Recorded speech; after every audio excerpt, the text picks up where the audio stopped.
Thank you so much for joining us today to talk about the ongoing conflict in Ukraine. We all have to acknowledge that while what Russia calls its special military operation began 1 year ago this week, its origins began much earlier.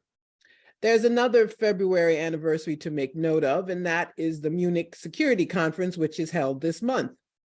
At the 2007 conference, Vladimir Putin, president of the Russian Federation, said these words as part of his remarks, quote, "I think it is obvious that NATO expansion does not have any relation with the modernization of the alliance itself or with ensuring security in Europe. On the contrary, it represents a serious provocation that reduces the level of mutual trust. And we have the right to ask, against whom is this expansion intended? And what happened to the assurances our Western partners made after the dissolution of the Warsaw Pact? Where are those declarations today? No one even remembers them. But I will allow myself to remind this audience what was said. I would like to quote the speech of NATO General Secretary Mr. Werner in Brussels on May 17, 1990. He said at the time that the fact that we are ready not to place a NATO army outside of German territory gives the Soviet Union a firm security guarantee. Where are those guarantees?" Unquote. Russia continued asking for guarantees, and in the fall of 2020, made a formal request for talks and written guarantees to the Biden administration. This request was ignored for the simple reason that war is what the US wanted. Exactly 1 year ago today, I was joined by comrades in a protest at Grand Central Station in New York City, and I said the following.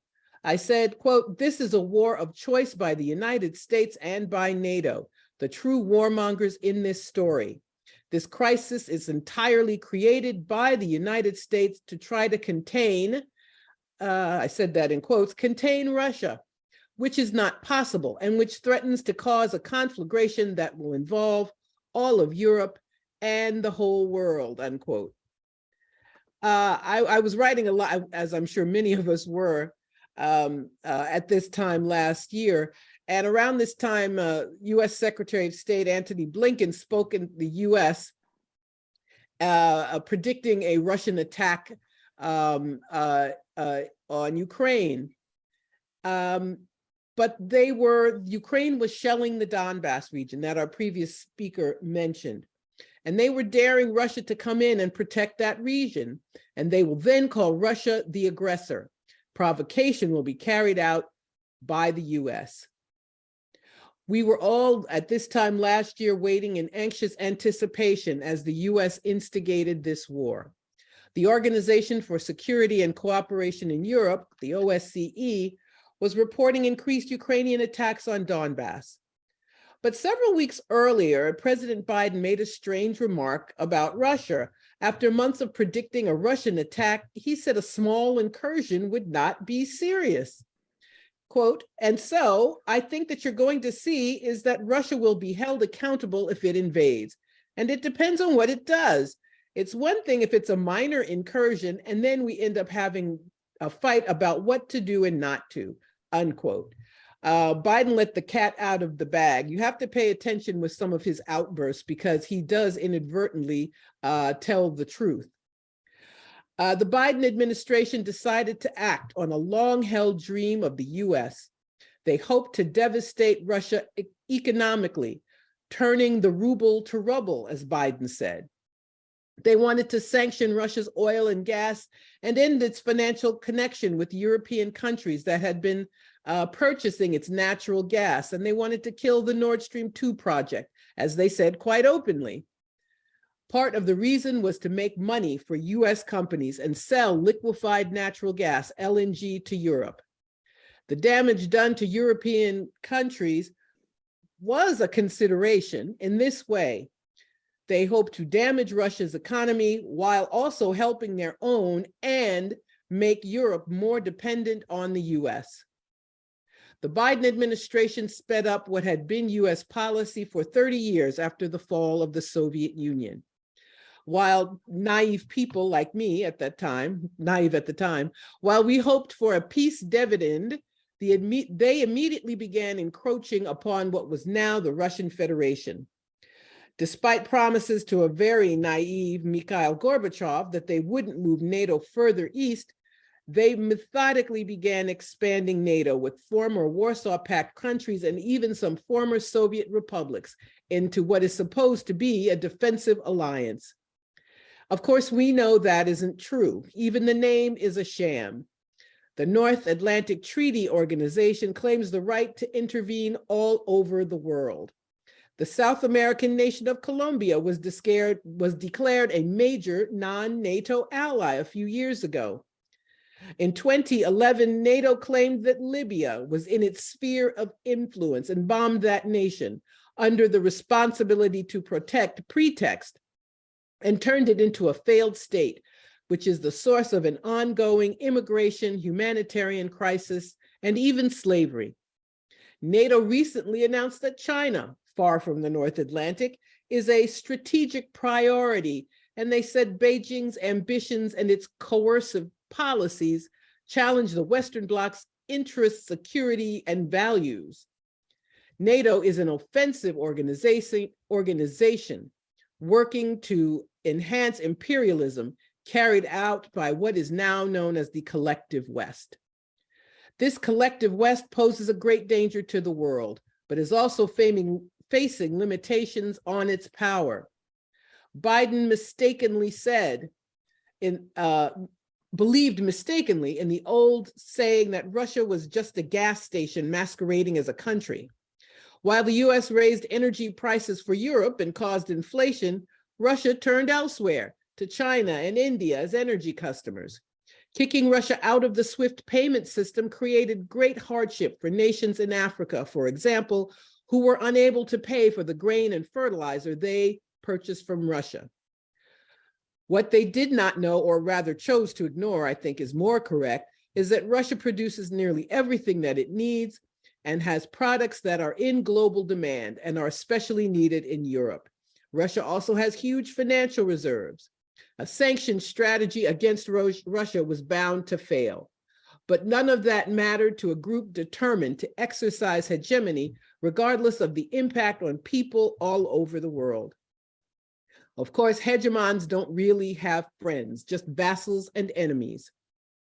I want to quote from the Black Alliance for Peace, another organization I'm involved in. And this is a quote from a statement we made last year. Quote, the Black Alliance for Peace emphatically declares that the conflict in Ukraine emerges from the ceaseless and single-minded drive of the US, NATO, and the European Union for global economic and political dominance. The genesis of this current crisis, as BAP has previously asserted, is in the 2014 US-backed coup of Ukraine's democratically elected government, and in the determination of the US, EU, NATO axis of domination to convert Ukraine into a heavily militarized NATO member nation, lurking on the border of the Russian Federation, unquote. And that crisis in 2014 began with European capital looking for profits, hoping to strip Ukraine of its assets. And when the president, Viktor Yanukovych, refused to go along with this scheme and instead turned to Russia, that is when this began. And it did not matter to the US that the coup government was made up of literal neo-Nazis and extremist white supremacists. But this isn't the first time. The US has always been flexible about this. After World War II, in the US, the CIA had, it was called Operation Paperclip, bringing Nazis to the US, including many scientists. The US space program was founded on the work of Wernher von Braun and other German rocket scientists. And the US has aided jihadists, as in Libya, as I mentioned, and is in Syria. So when the US wants to get something done, they don't care who helps them. And sometimes there are serious consequences. But let's be clear, NATO is the problem here. The US and its NATO allies have more than 800 bases and other facilities around the world, and closing them down is an essential part of ending NATO. As a member of the Black Alliance for Peace and the United National Antiwar Coalition, with those groups and others, we are part of the Closed Foreign Bases Coalition. The US has divided the world into command structures: NORTHCOM, SOUTHCOM, the Indo-Pacific Com, and the US Africa Command, AFRICOM. These facilities, these bases all over the world, deprive people of the input they should have in their own government and make mockery of claims of democracy. But some of this happens very close to home in Europe. One such example is in Ireland. Ireland is officially neutral and not a NATO member, but it supports NATO efforts through the Partnership for Peace program and the Euro-Atlantic Partnership Council, and allows the US to use its Shannon Airport as troops and materiel are transported to and from Western Asian nations. There are many activists in Ireland who are quite vocal in their opposition, but they are met with arrests and a determination by their state to silence them. Ireland is but one example of how NATO undoes the popular will in many countries. Lastly, we cannot discuss the issues of NATO and Ukraine without discussing recent revelations about the sabotage of the Nord Stream pipelines. As I said, Joe Biden and his foreign policy team made many statements saying that they would stop Nord Stream 2. The US was the only logical perpetrator of the explosion that took place in last fall in 2022. And recently, Seymour Hersh, the well-known investigative reporter, wrote a 5,000-page article detailing how the deed was done. Hersh has many sources in the Defense Department, the CIA, and the State Department, who he's cultivated over many years. He broke the story of the My Lai massacre in Vietnam in 1969 and of the Abu Ghraib prison in Iraq. Now he's being dismissed as a conspiracy theorist, and major corporate media have ignored his latest reporting. I believe this to be proof of guilt. If the New York Times and the Washington Post and television networks thought that Hersh was a crackpot, they would dismiss him. But their silence is proof that they know he is right. The Biden administration is made up of fanatics, from the president on down, who fantasize about breaking up Russia or containing China, things that they will fail to do, but they will also create great dangers to the world in the process of failing.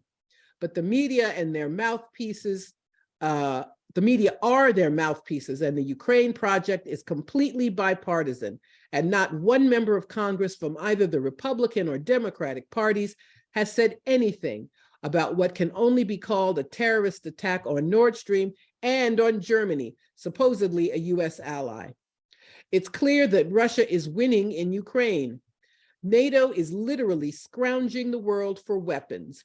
Ukraine is running out of weapons and out of people, as Ukrainians are literally being dragged off the street and out of their homes. They are forced into a few weeks of training and then are sent to the front to face superior Russian military might. We see Western leaders making increasingly bizarre claims as they struggle to deal with their favor and fall back on ever more shrill war propaganda. We must step up by joining together as we do today, by speaking, writing, joining in actions, and making demands on elected so-called leaders, because the world depends upon us, and that is no exaggeration. Thank you. Thank you very much.